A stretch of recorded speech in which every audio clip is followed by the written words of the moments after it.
আছেন সবাই? অনেক তারার মেলা।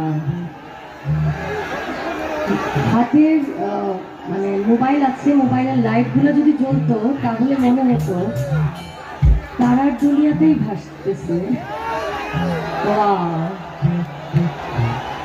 অনেক অনেক ভালোবাসা, অনেক অনেক শুভেচ্ছা। অনেক বছর পরে আপনাদের পার্বতীপুরে আমার মনে হয় যে আজকে আমার শুরুর গানটা আমি বিচ্ছেদ দিয়ে শুরু করি। আর আনোয়ার ভাইকে অনেক অনেক ধন্যবাদ। সেই শুরু থেকে যোগাযোগ, কমিউনিকেশন সবকিছুই তার সাথে ছিল। এবং আমার মনে হয় যে ওনার পরিচয়ের বাইরে উনি যে মানে প্রোগ্রাম অর্গানাইজ করেছে, এটা আসলে আপনাকে অনেক অনেক থ্যাঙ্কস দিতে হয়। মানে অনেক